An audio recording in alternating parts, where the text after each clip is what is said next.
Hey guys, what's up? My name is Sean Winnie. Today, tara, pag-usapan natin itong panggigigil ni Senator Jinggoy Estrada kay Princess Fiona. O, diba?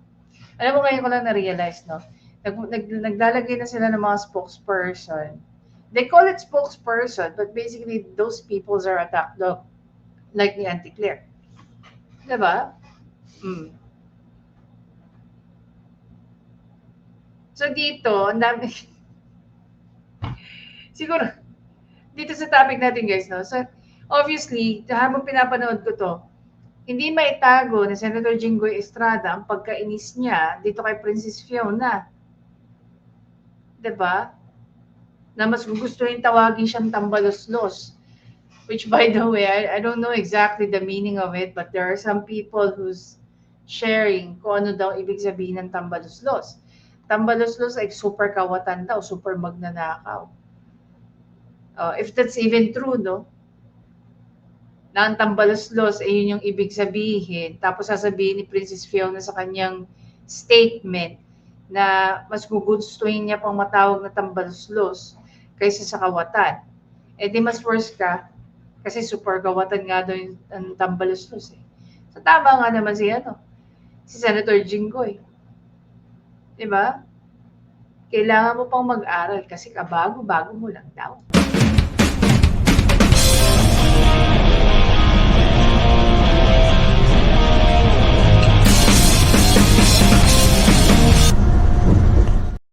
Ito na nga guys, no? Dito sa maliit na clip na to, capture yung pagkainis ni Senator Jinggoy Estrada dito kay Princess Fiona. Pakinggan natin. Hindi nag-aaral yan. Siguro, kabago-bago lang niya. Dapat gumawa muna siya ng research bago siya pumutak dyan. Bumuelta si Senator Jinggoy Estrada laban kay House Spokesperson Princess Abante matapos sisihin nito ang Senado sa pagkabigo ng wage hike bill. The Senate killed the 200 peso wage hike bill. Last night was the final session of the 19th Congress. No bycam, no compromise, no wage hike. And the reason is simple. Ayaw ng Senado makipag-usap. Ang gusto nila, tanggapin na lang ng tao ang 100 pesos. Take note of what she's saying here. Kasi may sinabi rin si Senator Jinggoy that it's been sitting with them for the last 1 year. Para sabihin ni Princess Fiona na una, pinatay daw ng Senado yung 200 pesos wage hike. Pangalawa, ayaw daw maipag-usap ng Senado. Ang House of Representatives naging sobrang busy, okay, sa pagpapabagsak sa mga Duterte through their committees. Sa impeachment. So, nga naman, halos kaka-join lang nito ni Princess Fiona. Ang dami nang pinuputak-putak. Balikan natin. No bycam, no compromise, no wage hike. And the Senate killed the 200 peso wage hike bill. Last night was the final session of the 19th Congress. No bycam. Take note. Doon nag-resume ang Congress. Ano ba yung kating-kati nilang gustong gawin ng Senado? Di ba mag-convene? Inaabot na nga ng gabing-gabi itong mga senador na to. Tapos yan ang sasabihin nila. Then eventually, sasabihin ni Senator Jinggoy Estrada, it's been sitting with them for the last 12 months or 1 year. Tapos ganito yung mga sinasabi nito ni Princess Fiona. No compromise, no wage hike. And the reason is simple. Ayaw ng Senado makipag-usap. Diba? Ayaw daw ng Senado makipag-usap. Ulitin natin. Sabi nga ni Senator Jinggoy, it's been sitting with them for the last 1 year. If they want to do something about it, it's either, no, it seems like ang Senado hindi i-adapt yung 200. Dahil may reason si Senator Jinggoy Estrada dyan. Gusto nila, tanggapin na lang ng tao ang 100 pesos nila. Diba?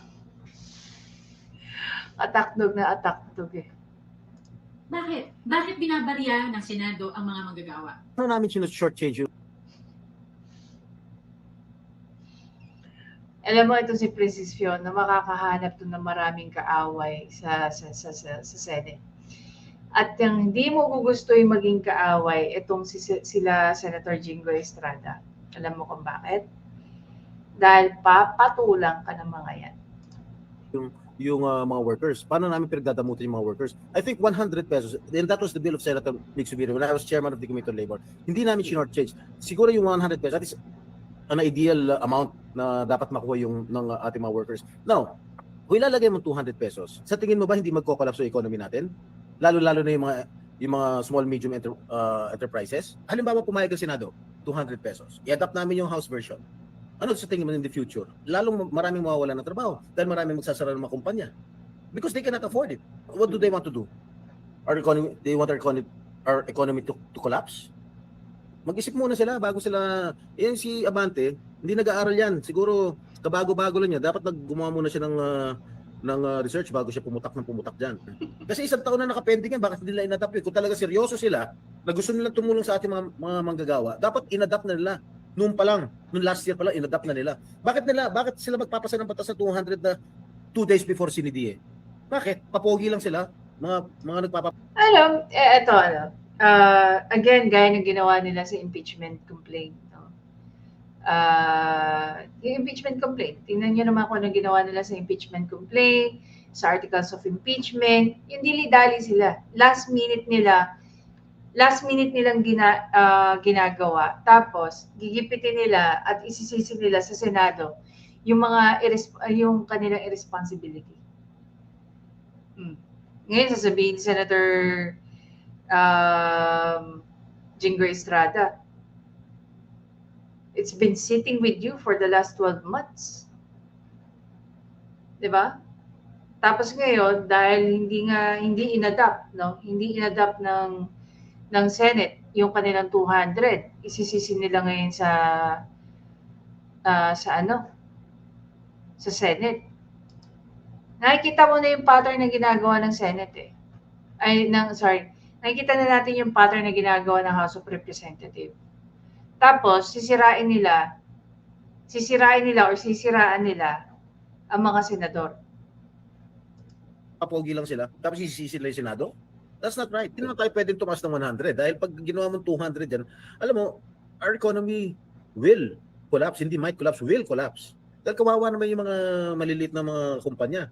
Doon babayaran nila yung mga empleyado nila na plus 200, talagang kukolapse yung ekonomiya natin. Mas marami magsasara ng mga kumpanya. Yan si Abante. Akala yata ni Princess Fiona hindi siya mapatuloy ni Senator Jingo Estrada, but obviously, as you can see here, medyo pumutok na rin yung fuse. Ika nga, no? I-adapt ko yung salita ng mga kapatid ko.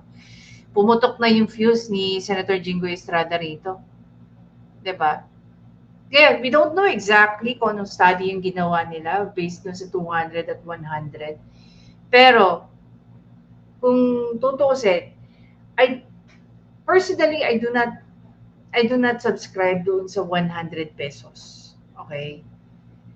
Kasi sa totoo lang, ano pa ba ang mabibili mo sa 100 pesos? Maliban sa makakabili ka ng ilang taling kangkong, talbos ng kamote, makabili ka ng 1 kilong saging na saba sa 100 piso. Or worse is, baka 100 piso mo mapunta pa sa taxes mo. Kung meron man akong gugustuhin, no? Which is, I think, mas favorable. Ilang milyon lang ba ang tao sa Metro Manila kumpara sa mga nasa probinsya mula Region 1 pababa? Para sa akin, mas makakatulong kung tatanggalin na natin ng provincial rate. Kung diretso at pareho ang minimum wage mula Metro Manila hanggang sa lahat ng probinsya. Especially dun sa mga metro na, like Cebu, Davao.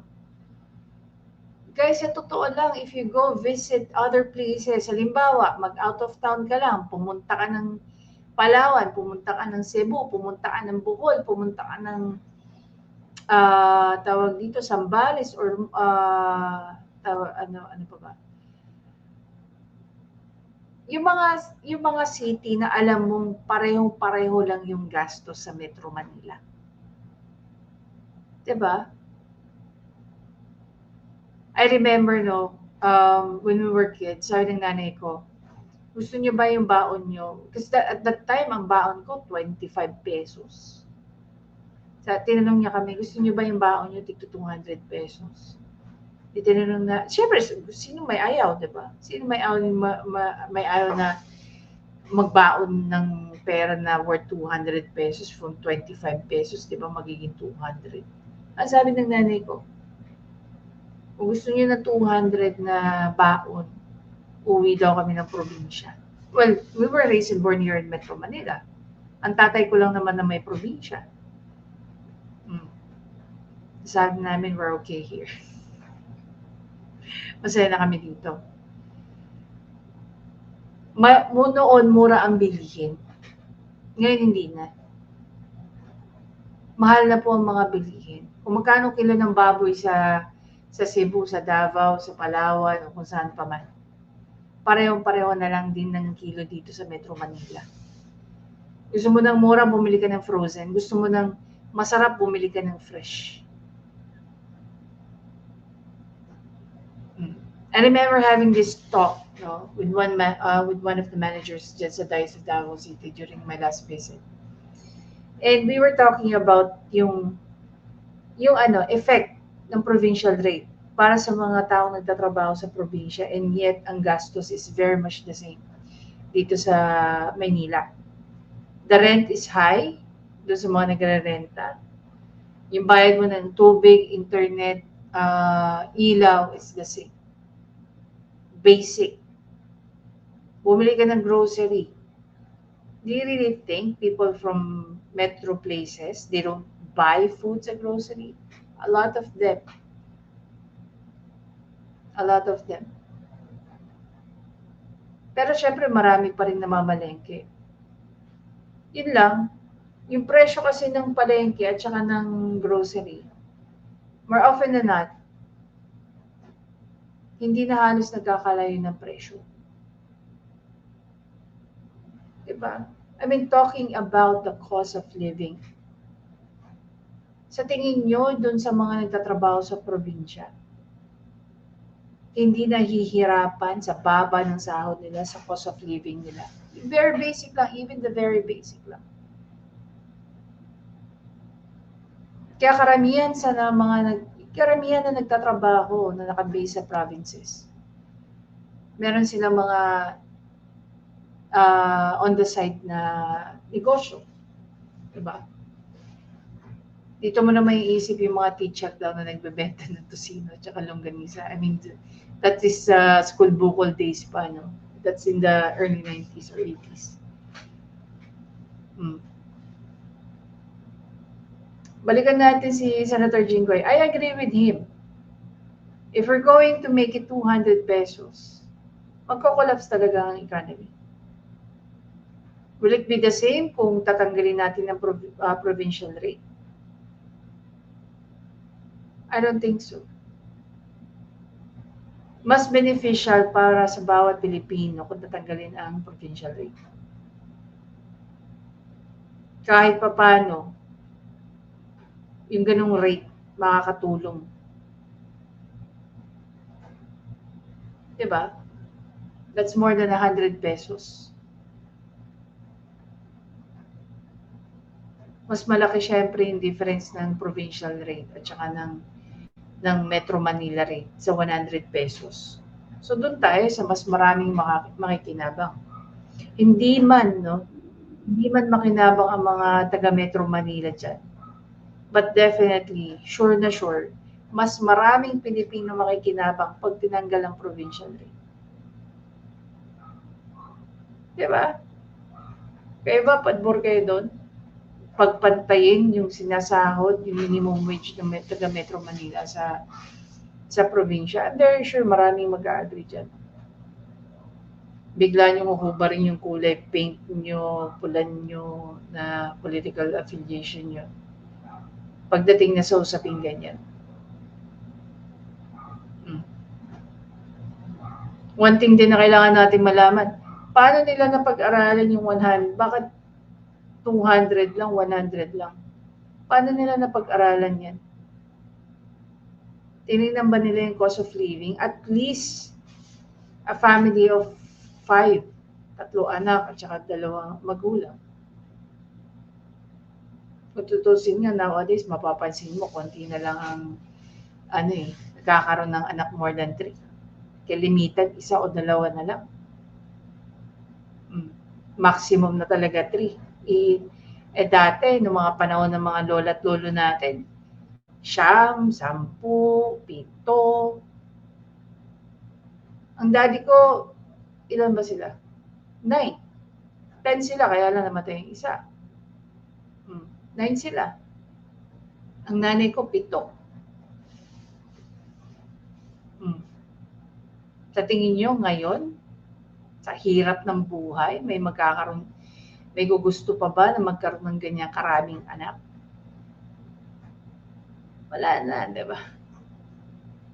So either 200 or 100, hindi siya masyadong makakatulong sa mga Pilipino. Doon tayo sa tanggalin nila, i-repeal nila yung minimum wage hike na yan ng probinsya. Dapat ipantay na nila yan. Ngayon, kung babalikan natin itong mga pinagsasabi ni Abante, ni Princess Fiona, tama naman yung sinabi ni Senator Jinggoy Estrada sa'yo. Putak ka daw ng putak, mag-aral ka daw muna. Kabago-bago mo lang. Pero yan yata yung trabaho ni Princess Fiona. Attack dog kung spokesperson. Bagay-bagay naman sa kanya maging attack dog. Nasa itsura naman niya. I think that is one of her best qualities, yung pagiging attack dog niya. Unfortunately, may pumatol sa kanyang pagiging attack dog. Walang iba kundi si Senator Jinggoy Estrada. Another fact check kay Princess Fiona. Diba? Pag nagsasalita, kaya ngayon guys, tatandaan nyo mabuti. Pag nagsalita yung mga yan, hayaan nating hintayin na may sumagot sa kanya. Nakakailan na sa atin si Princess Fiona. Una, wala daw na itulong si Pipi Sara sa kanilang distrito. Sasabihin ni Pipi Sara, nandiyan nga sa inyo isang satellite office ko. Diba? Pangalawa, yung sinabi niya, ano yung sinabi niya? Hindi raw nagpapapublicity si Romualdez. Tapos, pinakita natin ng poster na pinagawa niya pa. Tapos, meron pang isa.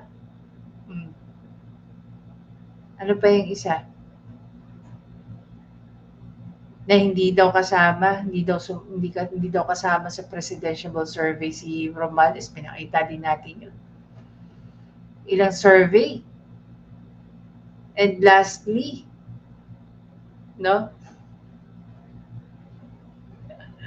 yung pagiging spokesperson ko nun niya na hindi naman siya spokesperson. She's more like an attack dog than a spokesperson. Diba? Anyway guys, again, maraming salamat sa panonood. Please don't forget to subscribe, like, at i-comment nyo na. Saan kayo mas pabor? Diyan sa minimum wage na yan? O tanggalin na ng tuluyan ang provincial?